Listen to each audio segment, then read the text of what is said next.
Hello everyone, ಹೇಗಿದ್ದೀರಾ ಎಲ್ಲರೂ? So ಇವತ್ತಿಂದ ನಮಗೆ ವೆಕೇಶನ್ ಸ್ಟಾರ್ಟ್, ಒಂದು ವಾರದ ವೆಕೇಶನ್. ನಾನು ಲಾಸ್ಟ್ ವಿಡಿಯೋದಲ್ಲಿ ಮೆನ್ಷನ್ ಮಾಡಿದ್ದೆ. ಸೊ ಇವತ್ತು ನಾವು ಕಿಚನ್ ಕ್ಲೀನಿಂಗ್ ಇಂದ ಸ್ಟಾರ್ಟ್ ಮಾಡ್ತಿದ್ದೇವೆ. ಇಲ್ಲಿ ನೋಡಿ, ಆಲ್ರೆಡಿ ಫುಲ್ ಕಿಚನ್ ಎಲ್ಲ ಕ್ಲೀನ್ ಆಗ್ತಾ ಉಂಟು. ನೋಡುವ ಏನೆಲ್ಲ ಆಗುತ್ತೆ ಅಂತೇಳಿ ಇವತ್ತು.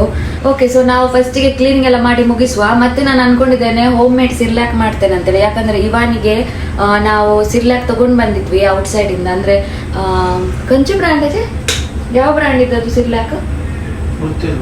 ಯಾವುದೋ ಒಂದು ಬ್ರ್ಯಾಂಡ್ ಇದು ತಗೊಂಡು ಬಂದಿದ್ವಿ. ನಾವು ನಾರ್ಮಲಿ ಮಕ್ಕಳಿಗೆ ಕೊಡೋ ಸಿರ್ಲಾಕ್. ಬಟ್ ಅವನಿಗೆ ಅದು ಇಷ್ಟ ಆಗಲಿಲ್ಲ, ಅವನು ತಿನ್ನೋದಿಲ್ಲ ಅದನ್ನು. ಸೊ ನಾವು ಅನ್ಕೊಂಡ್ವಿ ನಾವು ಹೋಮ್ ಮೇಡ್ ಸಿರ್ಲಾಕ್ ಮಾಡ್ತೇವೆ ಅಂತೇಳಿ. ನಾನು ನಿಮಗೆ ತೋರಿಸ್ತೀನಿ ಹೇಗೆ ಮಾಡುದು ಅಂತೇಳಿ. ಫಸ್ಟಿಗೆ ನಾವು ಕಿಚನ್ ಅನ್ನೆಲ್ಲ ಕ್ಲೀನ್ ಮಾಡುವ. ತುಂಬಾ ಅಂದ್ರೆ ತುಂಬಾ ಗಲೀಜಾಗಿದೆ, ನೀವು ನೋಡಿ. ತುಂಬಾ ಕ್ಲೀನಿಂಗ್ ಇಲ್ಲದೆ ತುಂಬಾ ದಿನ ಆಯ್ತು. ನಾವು ಮೇಲಿಂದ ಅಷ್ಟೇ ಕ್ಲೀನ್ ಮಾಡುದು. ನಮ್ಮ ಸ್ಟವ್ ನೋಡಿ, ಸ್ಟವ್ ಇವಾಗ ಕ್ಲೀನ್ ಆಯ್ತು. ಆಕ್ಚುಲಿ ಮುಂಚೆ ನೋಡಿದ್ರೆ ಇವಾಗ ಇದಕ್ಕೆ ನಾವು ಸಿಲ್ವರ್ ಫಾಯಿಲ್ ಹಾಕ್ತೇವೆ ಫಸ್ಟಿಗೆ. ಇದನ್ನೆಲ್ಲ ಕ್ಲೀನ್ ಮಾಡಿ, ಯೂಶ್ವಲಿ ನಾವು ಸ್ಟವ್ವಿಗೆಲ್ಲ ಸಿಲ್ವರ್ ಫಾಯಿಲ್ ಹಾಕಿ ಅದಾದ್ಮೇಲೆ ಎವ್ರಿ ನೈಟ್ ಅಂದ್ರೆ ಕುಕ್ಕಿಂಗ್ ಎಲ್ಲ ಆದ್ಮೇಲೆ ಅದನ್ನು ಕ್ಲೀನ್ ಮಾಡಿ ಇಡುದು. ಸೊ ಈ ತರ ಸ್ಟವ್ ಸಹ ಹಾಳಾಗುದಿಲ್ಲ. ಜಸ್ಟ್ ನೆಕ್ಸ್ಟ್ ಅಂದ್ರೆ ಸಿಲ್ವರ್ ಫಾಯಿಲ್ ಹಾಳಾದ್ರೆ ಸಿಲ್ವರ್ ಫಾಯಿಲ್ ಅಂತ ತೆಗೆದು ಬಿಸಾಡಿದ್ರೆ ಆಯ್ತು. ಒಂದು 4 ತಿಂಗಳ ತನಕ ಸಿಲ್ವರ್ ಫಾಯಿಲ್ ಚೆನ್ನಾಗಿ ಬರುತ್ತೆ, 4-5 ತಿಂಗಳ ತನಕ. ಸೊ ಇವಾಗ ನಾವು ಕ್ಲೀನಿಂಗ್ ಎಲ್ಲ ಸ್ಟಾರ್ಟ್ ಮಾಡುವ. ಆಮೇಲೆ ನಿಮಗೆ ನಾನು ತೋರಿಸ್ತೇನೆ ಎಂತೆಲ್ಲ ಆಗುತ್ತೆ ಅಂತೇಳಿ.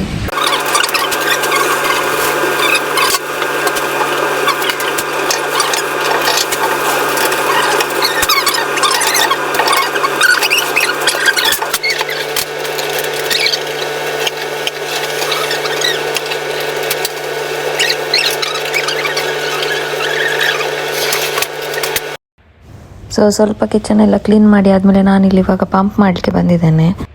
ಇವನ್ ನೋಡಿ ಇಲ್ಲಿ ಮಲಗಿದ್ದಾನೆ ಚೆನ್ನಾಗಿ. ಯೂಶ್ವಲಿ ನಾನು ಎವ್ರಿ 6 ಅವರ್ಸ್ ಪಂಪ್ ಮಾಡ್ತೇನೆ. ಆದಷ್ಟು ನೀವು 4ರಿಂದ 5 ಗಂಟೆ ಒಳಗಡೆ ಪಂಪ್ ಮಾಡ್ತಾ ಇರಿ, ಜಾಸ್ತಿ ಟೈಮ್ ಬಿಡಬೇಡಿ. ನೀವೆಷ್ಟು ಪಂಪ್ ಮಾಡ್ತೀರಾ ಅಷ್ಟು ಬ್ರೆಸ್ಟ್ ಮಿಲ್ಕ್ ಸಪ್ಲೈ ಚೆನ್ನಾಗಿರುತ್ತೆ. ಸೊ ತುಂಬ ಮಂದಿ ಕೇಳ್ತಿದ್ರು ನಾನು ಯಾವ ಬ್ರೆಸ್ಟ್ ಪಂಪ್ ಯೂಸ್ ಮಾಡೋದು ಅಂತೇಳಿ. ನಾನಿಲ್ಲಿ ಫಿಲಿಪ್ಸ್ ಅವೆಂಟಿದ್ದು ಮ್ಯಾನ್ಯಲ್ ಪಂಪ್ ಯೂಸ್ ಮಾಡ್ತಿದ್ದೇನೆ. ಮ್ಯಾನ್ಯಲ್ ಅಂತ ಹೇಳಿದ್ರೆ ಇದು ಎಲೆಕ್ಟ್ರಿಕ್ ಪಂಪ್, ಆದರೆ ನೀವು ಇದನ್ನು ಇಟ್ಕೊಂಡಿರಬೇಕು ಕೈಯಲ್ಲಿ. ಸಾರಿ, ಮ್ಯಾನ್ಯಲ್ ಅಲ್ಲ, ಇದು ಎಲೆಕ್ಟ್ರಿಕ್ ಪಂಪ್. ಇದರಲ್ಲಿ ಫಸ್ಟಿಗೆ ನಿಮ್ಗೆ 2 ಆಪ್ಷನ್ ಇದೆ. ಒಂದು ಮಸಾಜ್ ಮೋಡ್ ಹೀಗೆ. ಸೊ ಮಸಾಜ್ ಮೋಡ್ ಆದಮೇಲೆ ಎಕ್ಸ್ಪ್ರೆಷನ್ ಮೋಡ್ ಇಲ್ಲ ಸ್ಟಿಮ್ಯುಲೇಷನ್ ಮೋಡ್ ಸ್ಟಾರ್ಟ್ ಆಗುತ್ತೆ. ಅದರಲ್ಲಿ ಲೆವೆಲ್ಸ್ ಇರುತ್ತೆ. ಸೊ ಇದು ಚೆನ್ನಾಗಿದೆ ಪಂಪ್. ನನ್ನ ಹತ್ರ ಟೋಟಲ್ ಆಗಿ 3 ಪಂಪ್ ಇದೆ. ಒಂದು ಫಿಲಿಪ್ಸ್ ಅವೆಂಟಿದ್ದು ಇದೆ ಎಲೆಕ್ಟ್ರಿಕ್ ಪಂಪ್, ಇನ್ನೊಂದು ಮಾಮ್ಕೋಸಿ M5 ಪಂಪ್ ಇದೆ. ಬಟ್ ಅದು ವರ್ಕಿಂಗ್ ವುಮೆನಿಗೆ ಒಳ್ಳೆಯದು. ಬಟ್ ಅದರಲ್ಲಿ ಕೆಲವೊಮ್ಮೆ ಸರಿಯಾಗಿ ಕಂಪ್ಲೀಟಾಗಿ ಮಿಲ್ಕ್ ಡ್ರೈನ್ ಆಗಲ್ಲ. ಸೊ ಅದು ಬಿಟ್ಟರೆ ಇನ್ನೊಂದು ನನ್ನ ಹತ್ರ ಪಂಪ್ ಇದೆ, ಅದು ಹಾಸ್ಪಿಟಲ್ ಗ್ರೇಡ್ ಸ್ಪೆಕ್ಟ್ರಾ S2 ಅಂತೇಳಿ. ಅದು ಹೆವಿ, ಎಲ್ಲಾದರೂ ತೊಗೊಂಡೋಗ್ಲಿಕ್ಕೆ ಆಗೋದಿಲ್ಲ. ಅದಕ್ಕೆ ನಾನು ಪ್ರಿಫರ್ ಮಾಡೋದು ಫಿಲಿಪ್ಸ್ ಅವೆಂಟಿದ್ದು ಪಂಪ್. ಸೊ ಬ್ರೆಸ್ಟ್ ಪಂಪಿಂಗ್ ಎಲ್ಲ ಆಗಿ ಸ್ವಲ್ಪ ಹೊತ್ತಲ್ಲೇ ಇವನ್ಗೆ ಎಚ್ಚರ ಆಯಿತು. ಇವನಿದ್ದು ಎಂತ ಅಂತ ಹೇಳಿದರೆ, ಅವ್ನು ಡೇ ಟೈಮಲ್ಲಿ ಮಲಗಲ್ಲ ಜಾಸ್ತಿ. ಮಲಗಿದ್ರು ಜಾಸ್ತಿ 5 to 10 ಮಿನಿಟ್ಸ್ ಇಲ್ಲ 15 ಮಿನಿಟ್ಸ್ ಅಷ್ಟೇ. ಜಾಸ್ತಿ ಅಂತ ಹೇಳಿದರೆ 20-25 ಮಿನಿಟ್ಸ್, ಅದಕ್ಕಿಂತ ಜಾಸ್ತಿ ಮಲಗೋದಿಲ್ಲ. ಮೋಸ್ಟ್ಲಿ 5-10 ಮಿನಿಟ್ಸ್ ಒಳಗಡೆ ಅವ್ನಿಗೆ ಎಚ್ಚರ ಆಗುತ್ತೆ. ಬಟ್ ಅವನು ನೈಟ್ ಚೆನ್ನಾಗಿ ಮಲಗ್ತಾನೆ. ಡೇ ಟೈಮಲ್ಲಿ ನಾವು ಅವನಿಗೆ ಆದಷ್ಟು ಅಂದರೆ ಆ್ಯಕ್ಟಿವಿಟೀಸ್ ಮಾಡಿಸ್ತೇವೆ, ಆಟ ಆಡ್ತೇವೆ. ಅವನಿಗೂ ನಿದ್ದೆ ಬರೋದಿಲ್ಲ. ಆದಷ್ಟು ಬಾಲ್ಕನಿಗೆ ಇಲ್ಲ ಹೀಗೆ ಔಟ್ಸೈಡ್ ಕರ್ಕೊಂಡು ಹೋಗ್ತೇವೆ ಹೀಗೆ. ಸೊ ಇವನಿಗೆ ಸ್ವಲ್ಪ ಹೊತ್ತಲ್ಲಿ ಮಲಗಿಸಿ ಇವಾಗ ನಾನು ಲಿವಿಂಗ್ ರೂಮ್ ಕ್ಲೀನ್ ಮಾಡ್ತಿದ್ದೇನೆ. ಲಿವಿಂಗ್ ರೂಮಲ್ಲಿ ತುಂಬ ಡಸ್ಟಿಂಗ್ ಇತ್ತು, TV ಯೂನಿಟಲ್ಲಿ ಫುಲ್. ಸೊ ಇಲ್ಲಿ ನಾವು ಯೂಶ್ವಲಿ ಈ ಫುಲ್ ಸೆಕ್ಷನಲ್ಲಿ ಬುಕ್ಸ್ ಎಲ್ಲ ಇಟ್ಟಿದ್ವಿ. ಆಮೇಲೆ ಸ್ವಲ್ಪ ಶೋ ಪೀಸಸ್ ಎಲ್ಲ ಇತ್ತು. ಸೊ ತುಂಬ ಧೂಳಿಡ್ತಿತ್ತು. ಸೊ ಎಲ್ಲ ಕ್ಲೀನ್ ಮಾಡ್ತಿದ್ದೇನೆ. ಇದು ನಮ್ಮದು ದುಬೈ ಅಕ್ವೇರಿಯಂಗೆ ಹೋದ ಪಿಕ್ಚರ್. ಸೊ ಎಲ್ಲ ಕ್ಲೀನ್ ಮಾಡ್ತಿದ್ದೇನೆ. ನಾವು ಯೂಶ್ವಲಿ ಡೈಲಿ ಕೆಲಸ ಅಂತೇಳಿ ಮನೆ ಕ್ಲೀನಿಂಗ್ ಮಾಡಲಿಕ್ಕೆ ಮರಿತೇವೆ. ಡಸ್ಟಿಂಗ್ ತುಂಬ ಇಂಪಾರ್ಟೆಂಟ್. ನಮ್ಮ ಮನೇಲಿ ಚಿಕ್ಕ ಮಕ್ಕಳಿದ್ರೆ ನಾವು ಡಸ್ಟಿಂಗ್ ಮಾಡ್ತಾನೆ ಇರಬೇಕು.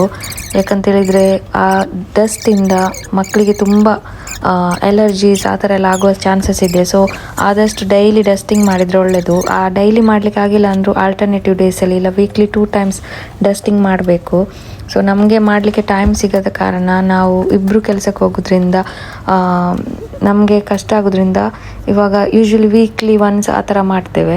ಕೆಲವೊಮ್ಮೆ ಅದು ಟೈಮ್ ಸಿಕ್ಕಿಲ್ಲ ಅಂದರೆ ಇವಾಗ ನಾವು ರಜೆ ಹಾಕಿದ್ದೇವೆ, ಅದಕ್ಕೆ ನಾವು ಇದನ್ನು ಮಾಡಿ ಮುಗಿಸ್ತಿದ್ದೇವೆ. ಸೊ ಈ ಲಿವಿಂಗ್ ರೂಮಲ್ಲಿ ತುಂಬ ಡಸ್ಟ್ ಇತ್ತು, ಸೊ ಎಲ್ಲ ಕ್ಲೀನ್ ಮಾಡ್ತಿದ್ದೇನೆ. ಓಕೆ, ಸೊ ಇದೆಲ್ಲ ನಂದು ಕಪ್ಸಿದ್ದು ಕಲೆಕ್ಷನ್. ನನಗೆ ಕಪ್ಸ್ ಎಲ್ಲ ಕಲೆಕ್ಟ್ ಮಾಡಿ ಇಡಲಿಕ್ಕೆ ತುಂಬ ಇಷ್ಟ. ನಂತರ ಕೆಲವು ಕಪ್ಸ್ ಇದೆ ನಾನು ಕಲೆಕ್ಟ್ ಮಾಡಿಟ್ಟದು, ನಂದು ಫೇವ್ರೆಟ್ ಇರೋದು.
ಓಕೆ, ಲಿವಿಂಗ್ ರೂಮಲ್ಲಿ ನಮ್ಮದು sofa cum bed. So morning ಆದ ತಕ್ಷಣ ನಾವು ಇದನ್ನು ಫೋಲ್ಡ್ ಮಾಡಬೇಕಾಗುತ್ತೆ.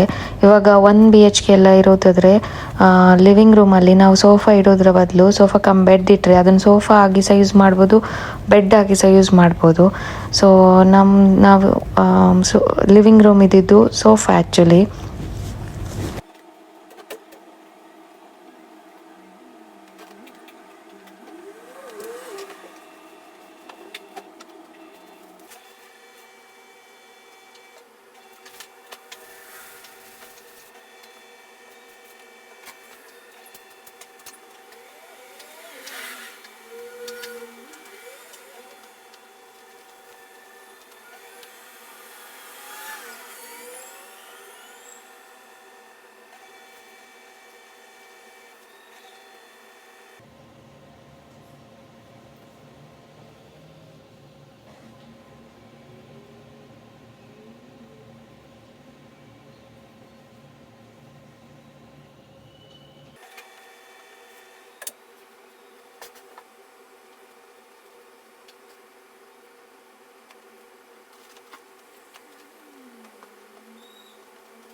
ಇಲ್ಲಿ ನೋಡಿ, ನಮ್ಮದು ಕಿಚನ್ ಇನ್ನೂ ಸಹ ಕ್ಲೀನ್ ಆಗಲಿಲ್ಲ, ಆಗ್ತಾ ಉಂಟು.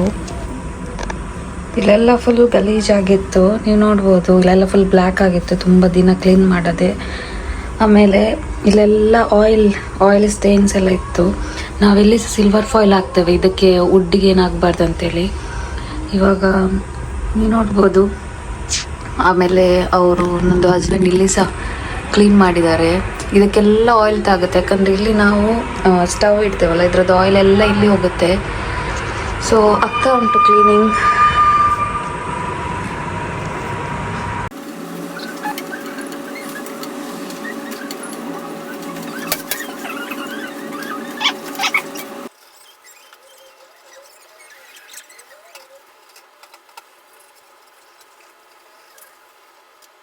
ಓಕೆ, ಸೊ ನಾನು ಹೋಮ್ ಮೇಡ್ ಸಿರ್ಲಾಕ್ ಇವತ್ತು ಮಾಡ್ತಿದ್ದೇನೆ. ಬಟ್ ಅದಕ್ಕಿಂತ ಮುಂಚೆ ಇವಾನಿಗೆ ಬೇಗ ಬೇಗ ಫುಡ್ ರೆಡಿ ಮಾಡುವ. ಸೊ ಎಂತ ಮಾಡಬೇಕಂತ ಹೇಳಿದರೆ, ಫಸ್ಟ್ ನಮಗೆ ಒಂದು ಕುಕ್ಕರ್ ಬೇಕು. ಇವಾಗ ಇವನಿಗೆ 6 ಮಂತ್ ಆಯ್ತಷ್ಟೇ. ಸೊ ನಾವು ಇವಾಗ ಸಾಲಿಡ್ ಸ್ಟಾರ್ಟ್ ಮಾಡಿದ್ದೇವೆ. ಈಸಿ. ಇವಾಗ ನಾನು ಫಸ್ಟಿಗೆ ಬಟಾಣಿ ಹಾಕ್ತಿದ್ದೇನೆ. ಇದು ಫ್ರೆಶ್ ಬಟಾಣಿ, ಫ್ರೋಝನ್ ಎಲ್ಲ ತಂದು ಹಾಕಬೇಡಿ, ಫ್ರೆಶ್ ತೊಗೊಂಡು ಬನ್ನಿ. ಇದು ನಾನು 2 ತೊಗೋತಿದ್ದೇನೆ.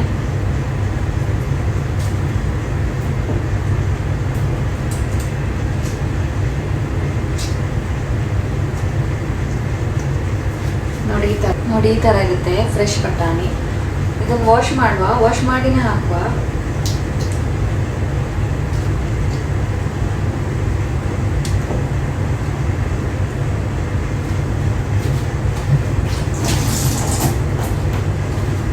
ಸೊ ಇದನ್ನು ಫಸ್ಟ್ ಕುಕ್ಕರಿಗೆ ಹಾಕುವ. ಅದಾದಮೇಲೆ 2 ಬೀನ್ಸ್ ತಗೊಂಡಿದ್ದೇನೆ. ಇದರದ್ದು ಸೈಡ್ಸ್ ಅನ್ನೆಲ್ಲ ಕಟ್ ಮಾಡುವ.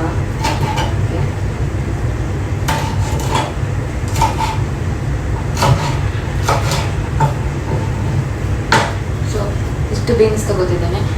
ತುಂಬ ಕ್ವಾಂಟಿಟಿಯಲ್ಲಿ ಮಾಡಬೇಡಿ, ಸ್ವಲ್ಪ ಕ್ವಾಂಟಿಟಿಯಲ್ಲಿ ಮಾಡಿ. ಆಮೇಲೆ ನಾನು ಕ್ಯಾರೆಟನ್ನು ಜಾಸ್ತಿ ತಗೋತಿದ್ದೇನೆ. ನೋಡಿ ಈ ಥರ ಇದರದ್ದು ಆಲ್ರೆಡಿ ಸಿಪ್ಪೆ ಎಲ್ಲ ತೆಗೆದಿದ್ದೇನೆ.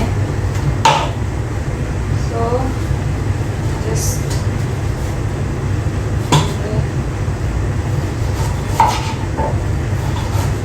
ಕ್ಯಾರೆಟ್ ಸ್ವಲ್ಪ ಸಿಹಿ ಇರೋದ್ರಿಂದ ಸ್ವಲ್ಪ ಒಂದು ಜಾಸ್ತಿ ಹಾಕಿ, ಅವ್ರಿಗೆ ಟೇಸ್ಟ್ ಚೆನ್ನಾಗಿರುತ್ತೆ. ಮತ್ತೆ ಎಂತ ಅಂತ ಹೇಳಿದ್ರೆ ಸಿಪ್ಪೆ ಪೀಲ್ ಮಾಡಿ ಫಸ್ಟಿಗೆ. ಕ್ಯಾರೆಟ್ ಜೊತೆ ಅನ್ನ ಸಹ ಹಾಕ್ತೀನಿ ಫಸ್ಟಿಗೆ, ಇದನ್ನೆಲ್ಲ ಬೇಯಿಸ್ಲಿಕ್ಕೆ ಇಡುವ ಕುಕ್ಕರಲ್ಲಿ. ಸೊ ಇದಿಷ್ಟೇ ಹಾಕಿ ನಾನು ಮಾಡಿ ಕೊಡೋದು. ಕ್ಯಾರೆಟ್, ಬೀನ್ಸ್, ಆಮೇಲೆ ಬಟಾಣಿ. ಬೇಕಿದ್ರೆ ನೀವು ಇದ್ರ ಜೊತೆ ಇದೆಲ್ಲ ಹಾಕ್ಬೋದು, ದಾಲ್, ಮೂಂಗ್ ದಾಲ್, ಅದೆಲ್ಲ ಚೆನ್ನಾಗಿರುತ್ತೆ. ಸೊ ನಾನಿವಾಗ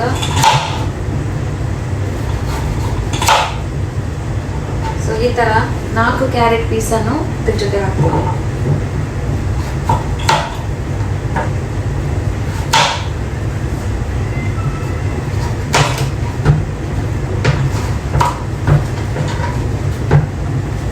ಇಷ್ಟು. ಸೊ ಉಳಿದದ್ದು ಕ್ಯಾರೆಟನ್ನು ನೀವು ಬಿಸಾಡಬೇಡಿ, ಈ ಥರ ಬಾಕ್ಸಲ್ಲಿ ಹಾಕಿ ಟೈಟ್ ಕಂಟೈನರ್ ಅಂದರೆ ಏರ್ ಟೈಟ್ ಕಂಟೈನರ್ ಇರುತ್ತಲ್ಲ, ಹೀಗೆ ಹಾಕಿ ಫ್ರಿಜ್ಜಲ್ಲಿ ಇಡಿ. ನಿಮಗೆ ನಾಳೆ ಯೂಸ್ ಮಾಡ್ಬೋದು. ಸೊ ಕ್ಯಾರೆಟನ್ನು ಫುಲ್ ವೇಸ್ಟ್ ಮಾಡಬೇಕಂತೇನಿಲ್ಲ, ನಾಳೆ ಯೂಸ್ ಆಗುತ್ತೆ.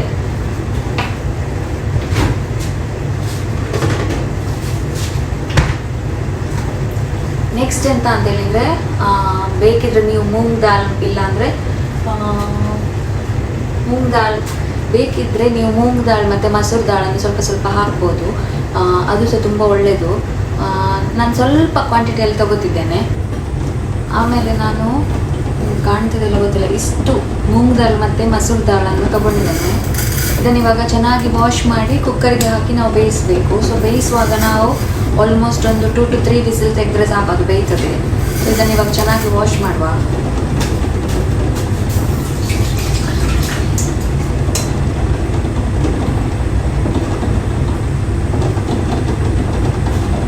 ಸೊ ಇದು ನೀವು ಎಷ್ಟರ ತನಕ ವಾಶ್ ಮಾಡಬೇಕಂತ ಹೇಳಿದರೆ, ನಿಮಗೆ ನೋಡ್ಬೋದು ಇದರಲ್ಲಿ ಇವಾಗ ವೈಟ್ ನೀರು ಕಾಣ್ತದೆ. ಅದು ವೈಟ್ ನೀರು ವಾಶ್ ಮಾಡಿ ಮಾಡಿ ಮಾಡಿ ಯಾವಾಗ ಅದು ತಿಳಿ ನೀರಾಗುತ್ತೆ, ಅಂದರೆ ಟ್ರಾನ್ಸ್ಪರೆಂಟ್ ನೀರಾಗುತ್ತೆ, ಅಲ್ಲಿ ತನಕ ವಾಶ್ ಮಾಡಿ. ಯಾಕಂದರೆ ಅದೆಲ್ಲ ಫುಲ್ಲು ಧೂಳಿರುತ್ತೆ, ಇಲ್ಲ ಅದು ಕ್ಲೀನ್ ಆಗಿರೋದಿಲ್ಲ. ಸೊ ಮಗುಗೆ ಕೊಡಬೇಕಿದ್ರೆ ನಾವು ತುಂಬ ಕೇರ್ಫುಲ್ ಆಗಿರಬೇಕು. ಸ್ಪೆಷಲಿ ಇವಾನ್ ಅಂತೂ ತುಂಬ ಸೆನ್ಸಿಟಿವ್. ಸೊ ಆದಷ್ಟು ನಾವಂದರೆ ಕೇರ್ಫುಲ್ ಆಗಿರ್ತೇವೆ. ಅವನಿಗೆ ಆಲ್ರೆಡಿ ಲಾಸ್ಟ್ ಟೈಮ್ ನಾವು ಫಾರ್ಮುಲಾ ಮಿಲ್ಕ್ ಕೊಟ್ಟು ಅವ್ನ ಫೇಸಲ್ಲೆಲ್ಲ ಫುಲ್ ರೆಡ್ನೆಸ್ ಆಗಿತ್ತು. ಸೊ ಅದಾದಮೇಲೆ ನಾವು ಕೊಡದೆ ಬಿಟ್ಟಿದ್ದೇವೆ. ಸೊ ಇವಾಗ ನಾವು ಏನೇ ಫುಡ್ ಕೊಟ್ಟರು ತುಂಬ ಕೇರ್ಫುಲ್ ಆಗಿರ್ತೇವೆ. ಸೊ ಇವಾಗ ನೋಡಿ ನೀರು ಎಷ್ಟು ವೈಟ್ ಇದೆ ಅಂತೇಳಿ. ಸೊ ಇದನ್ನು ನಾವು ಒಂದು 5-6 ವಾಟರ್ ಎಷ್ಟು ನೀರಲ್ಲಿ ತೊಳಿಲಿಕ್ಕಾಗುತ್ತೆ ತೊಳಿರಿ, ತಿಳಿ ಆಗುವ ತನಕ ತೊಳಿಬೇಕು.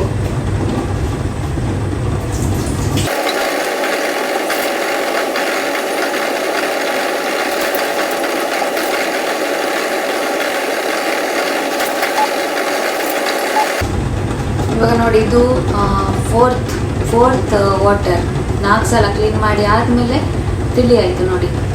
ಸೊ ಇವಾಗ ಇದು ಕ್ಲೀನ್ ಆಯಿತು. ಇವಾಗ ನಾವು ಸೀದಾ ಡೈರೆಕ್ಟ್ ಕುಕ್ಕರಿಗೆ ಹಾಕಿ 3 ವಿಸಿಲ್ ತೆಗೆದ್ರೆ ಆಯಿತು.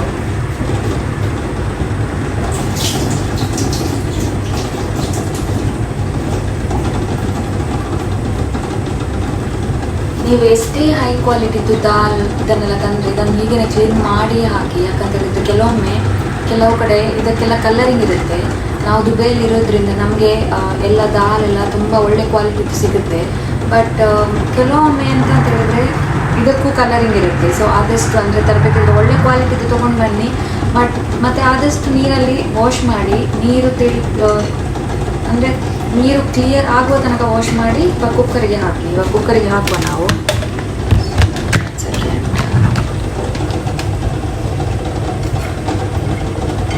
ನೋಡಿ ಆಲ್ರೆಡಿ ಎಲ್ಲ ಕುಕ್ಕರಲ್ಲಿ ಹಾಕಿದ್ದೇನೆ. ಇವಾಗ ಇದನ್ನು ಸಹ ಹಾಕುವ.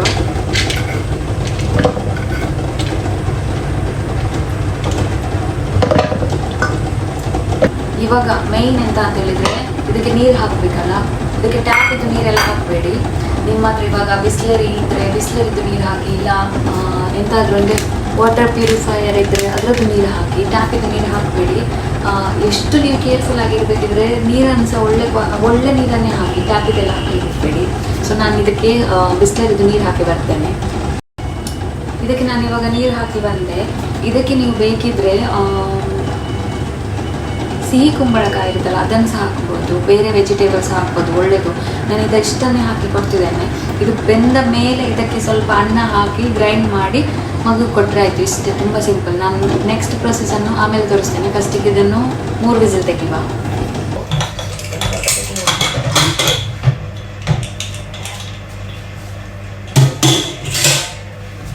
ಸೊ ಇದು ಇವಾಗ ಚೆನ್ನಾಗಿ ಬೆಂದಿದೆ, ನೀವು ನೋಡ್ಬೋದು.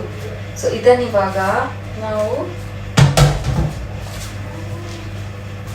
ಇದು ಸಪ್ರೇಟ್, ನಾವು ಬೇಬಿಗೆ ಅಂತಲೇ ಸಪ್ರೇಟ್ ಯೂಸ್ ಮಾಡ್ತೇವೆ. ಇದನ್ನು ನಾವು ನಮ್ಮ ಮಿಕ್ಸಿ ಜೊತೆ ಯೂಸ್ ಮಾಡೋದಿಲ್ಲ. ಇದು ಚಿಕ್ಕ ಜಾರ್ ಇವನಿಗೆ ಅಂತಲೇ ನಾವು ಸಪ್ರೇಟ್ ಇಟ್ಟಿದ್ದೇವೆ. ಸೊ ಇದನ್ನು ಇವಾಗ ನಾವು ಇದಕ್ಕೆ ಹಾಕುವ. ಸೊ ಇದಕ್ಕೆ ಸಹ ನಾವು ಸ್ಪೂನ್ ಸಹ ಇವನಿಗೆ ಸಪ್ರೇಟ್ ಇಟ್ಟಿದ್ದೇವೆ.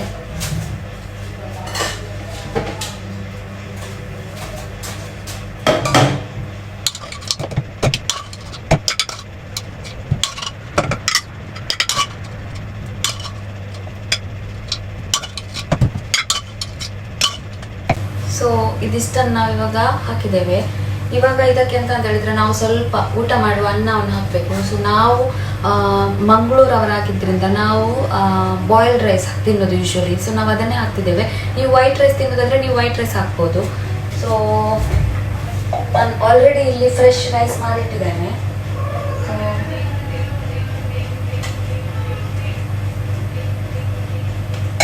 ಬಾಯ್ಲ್ಡ್ ರೈಸ್ ತಿನ್ನೋದು ಈ ಥರ. ಸೊ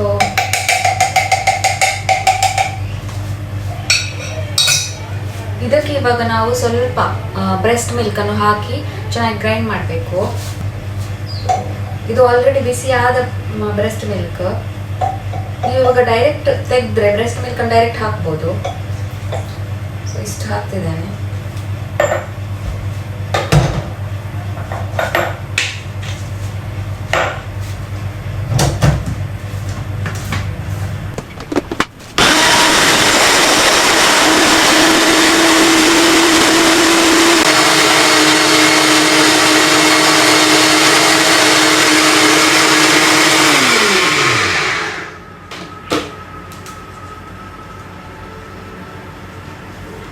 ಆಯಿತು.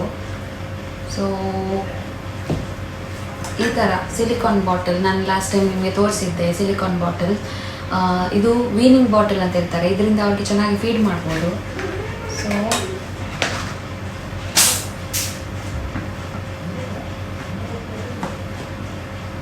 ಈ ಥರ ತೆಳು ಕನ್ಸಿಸ್ಟೆನ್ಸಿ ಇರಬೇಕು. ಇದನ್ನು ನಾವಿವಾಗ ಈ ಬಾಟಲ್ಗೆ ಹಾಕುವ.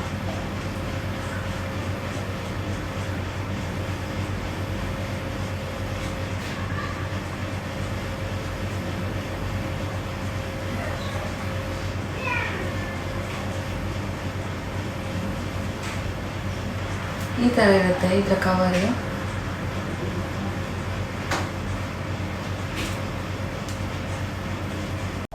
ಆಮೇಲೆ ಅವರಿಗೆ ಇದನ್ನು ಹಾಕಬೇಕು ನೆಕ್ಕಿಗೆ. ಇದಕ್ಕೆ ಅಕ್ಕಲ ಮುಂಚೆ ಬಿಬ್ ಇದಕ್ಕೆ ಬಿಬ್ ಅಂತ ಹೇಳ್ತಾರೆ, ಫೀಡಿಂಗ್ ಬಿಬ್ ಅಂತ ಹೇಳ್ಬೋದು ಮೇ ಬಿ. ಸೊ ಇದನ್ನು ನೆಕ್ಕಿಗೆ ಹಾಕಿದರೆ ಎಲ್ಲ ಇದ್ರೊಳಗಡೆ ಬೀಳುತ್ತೆ, ಬಟ್ಟೆಗೆಲ್ಲ ಚೆಲ್ಲೋದಿಲ್ಲ. ಸೊ ಇದನ್ನ ಇವಾಗ ಹಾಕುವ ಅವನಿಗೆ.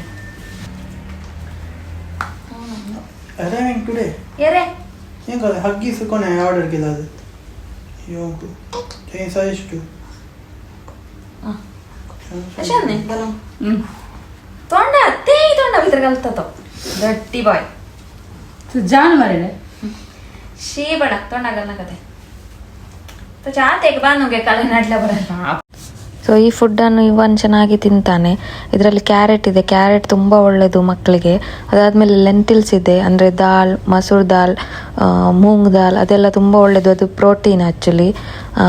ಅದಾದಮೇಲೆ ಆದಷ್ಟು ವೆಜಿಟೇಬಲ್ಸ್ ಎಲ್ಲ ಹಾಕಿ, ರೈಸ್ ಹಾಕಿ, ಅದಾದಮೇಲೆ ಮಕ್ಕಳಿಗೆ ಕೊಡಿಸಿ, ಅದು ತುಂಬ ಒಳ್ಳೆಯದು. ಸೊ ನಮ್ಮದು ಊಟ ಆಯಿತು. ನಾವು ಆಫ್ಟರ್ನೂನಿಗೆ ಎಗ್ ಕರಿ ಮಾಡಿದ್ವಿ. ಸೊ ನಾನಿವತ್ತು ಹೋಮ್ ಮೇಡ್ ಸಿರ್ಲಾಕ್ ಮಾಡ್ತಿದ್ದೇನೆ ಇವನಿಗೋಸ್ಕರ. ಓಕೆ, ಸೊ ನಾನು ಪೌಡರ್ ಮಾಡಿದೆ. ಇದು ಇವಾಗ ಈ ಕನ್ಸಿಸ್ಟೆನ್ಸಿಯಲ್ಲಿ ಇರಬೇಕು, ಪೌಡರ್ ಕನ್ಸಿಸ್ಟೆನ್ಸಿಯಲ್ಲಿ. ಸೊ ಈ ಥರ ನೀವು ಮಾಡಿ ಒಂದು ಟೈಟ್ ಜಾರಲ್ಲಿ ಹಾಕಿ ಸ್ಟೋರ್ ಮಾಡಿ ಇಡಿ. ಸೊ ಈ ಥರ ಒಂದು ಜಾರಲ್ಲಿ ಏರ್ ಟೈಟ್ ಕಂಟೈನರ್ ಇರುತ್ತಲ್ಲ ಅದರಲ್ಲಿ ಹಾಕಿ ಸ್ಟೋರ್ ಮಾಡಿಡಿ.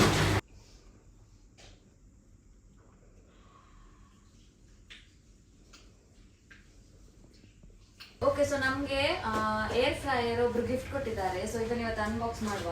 ಇದು ಯಾವ ಬ್ರ್ಯಾಂಡ್ ಇದು ಅಂತ ಹೇಳಿದ್ರೆ ಬ್ಲ್ಯಾಕ್ ಪ್ಲಸ್ ಡೆಕ್ಕರ್ ಇದ್ದು, ಬ್ಲ್ಯಾಕ್ ಅಂಡ್ ಡೆಕ್ಕರ್ ಇದ್ದು. ಇದರ ಫುಲ್ ಹೆಸರು ಏರೋ ಫ್ರೈ, ಹಾ, ಬ್ಲ್ಯಾಕ್ ಡೆಕ್ಕರ್ ಏರೋ ಫ್ರೈ ಅಂತೇಳಿ. ಏರ್ ಫ್ರೈ ಹೇಗೆ ಯೂಸ್ ಮಾಡುವ ಅಂತ ಗೊತ್ತಿಲ್ಲ, ಆದ್ರೆ ಅನ್ಬಾಕ್ಸ್ ಮಾಡುವ.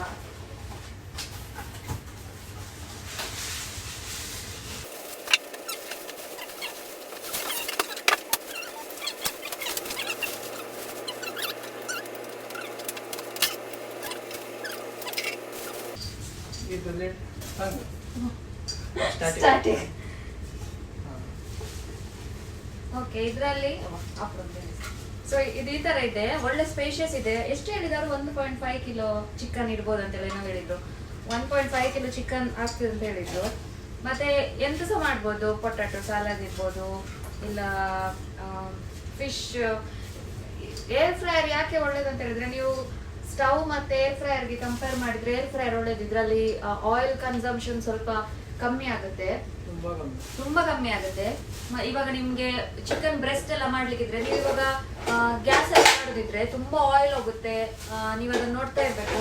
ಏರ್ ಫ್ರೈಯರ್ಗೆ ಹಾಕಿದ್ರೆ ನೀವಾಗ 110 ಡಿಗ್ರಿ ಸೆಲ್ಸಿಯಸ್ ಇಲ್ಲ 120 ಡಿಗ್ರಿ ಸೆಲ್ಸಿಯಸ್ ಅಲ್ಲಿ ಇಟ್ಟು 15 to 20 ಮಿನಿಟ್ಸ್ ಅಲ್ಲಿ ಅದು ಆಗುತ್ತೆ. ಮತ್ತೆ ಅದು ಹೆಲ್ತಿಗೆ ಒಳ್ಳೇದು ಸಹ, ಆಯಿಲ್ ಕನ್ಸಂಪ್ಷನ್ ತುಂಬಾ ಕಮ್ಮಿ ಆಗುತ್ತೆ. ಸೊ ಒಳ್ಳೆ ಗಿಫ್ಟ್ ನಮ್ಗೆ ಸಿಕ್ಕಿತ್ತು ಆಕ್ಚುಲಿ. ಇದಕ್ಕೆ ನೀವು ಯೂಸ್ ಮಾಡ್ಬೇಕಿದ್ರೆ ಅದಕ್ಕೆ ಎಂತ ಹೇಳುದು, ಬೇಕಿಂಗ್ ಪೇಪರ್ ಅಂತ ಹೇಳಿ ಸಿಗುತ್ತೆ. ಅದನ್ನ ಬೇಕಿಂಗ್ ಪೇಪರ್ ಅಂತ ಹೇಳ್ತಾರೆ ಅದಕ್ಕೆ. ಬಟರ್ ಪೇಪರ್ ಅಂತ ಹೇಳ್ತಾರೆ, ಬೇಕಿಂಗ್ ಪೇಪರ್ ಅಂತ ಹೇಳ್ತಾರೆ. ಅದಕ್ಕೆ ನಿಮ್ಗೆ ಪ್ಲೇಟ್ಸ್ ಸಿಗುತ್ತೆ, ಯೂಸ್ ಅಂಡ್ ಥ್ರೋ. ಸೊ ಇದಕ್ಕೆ ಇಲ್ಲಿ ಜಾಗ ಇಲ್ಲ, ಇಲ್ಲಿ ಜಾಗ ಇಲ್ಲ. ನಾವು ಇದಕ್ಕೆ ಇವಾಗ ಜಾಗ ಮಾಡಿ ಆಮೇಲೆ ನಿಮ್ಗೆ ಇದ್ರದ್ದು ಏನಾದ್ರು ರೆಸಿಪಿ ಇದ್ರೆ ನಾನು ನಿಮ್ಗೆ ನಾಳೆ ಇದ್ರಲ್ಲಿ ಏನಾದ್ರು ಮಾಡಿ ತೋರಿಸ್ತೇನೆ. ನಂಗೆ ಸಹ ಇದು ಯೂಸ್ ಮಾಡಿ ಗೊತ್ತಿಲ್ಲ. ಸೊ ನಾಳೆ ಇದ್ರದ್ದು ರೆಸಿಪಿ ಮಾಡಿ ನಾನು ತೋರಿಸ್ತೇನೆ. ಓಕೆ, ನೈಟ್ಗೆ ನಾನು ಮಟನ್ ಕೀಮಾ ಮಾಡಿದ್ದೆ. ಸೊ ಇದರ ರೆಸಿಪಿ ನಿಮಗೆ ಬೇಕಿದ್ರೆ ಪ್ಲೀಸ್ ಕಮೆಂಟ್ ಸೆಕ್ಷನಲ್ಲಿ ಹೇಳಿ. ತುಂಬ ಟೇಸ್ಟಿಯಾಗಿರುತ್ತೆ ಮತ್ತು ಈಸಿ ಮಾಡಲಿಕ್ಕೆ. ಸೊ ಈ ವಿಡಿಯೋನ ನಾನು ಇಲ್ಲಿಗೆ ಮುಗಿಸ್ತಿದ್ದೇನೆ. ನಿಮಗೆ ಈ ವಿಡಿಯೋ ಇಷ್ಟ ಆಯ್ತು ಅಂತೇಳಿ ಅನ್ಕೋತೇನೆ. ನಿಮ್ಗೆ ಏನೇ ಡೌಟ್ಸ್ ಇದ್ದರೂ ನೀವು ಕಮೆಂಟ್ಸಲ್ಲಿ ಕೇಳ್ಬೋದು. ಈ ವಿಡಿಯೋ ನಿಮಗೆ ಇಷ್ಟ ಆದರೆ ಪ್ಲೀಸ್ ಈ ವಿಡಿಯೋಗೆ ಲೈಕ್ ಮಾಡಿ, ಕಮೆಂಟ್ ಮಾಡಿ, ಮತ್ತು ಆದಷ್ಟು ನಿಮ್ಮದು ಫ್ಯಾಮಿಲಿ ಮತ್ತು ಫ್ರೆಂಡ್ಸ್ ಜೊತೆ ಈ ವಿಡಿಯೋನ ಶೇರ್ ಮಾಡಿ. ನಾನು ನಿಮಗೆ ಸಿಗ್ತೇನೆ ಇನ್ನೊಂದು ವಿಡಿಯೋ ಜೊತೆ. ಅಲ್ಲಿ ತನಕ take care, bye and thanks for watching.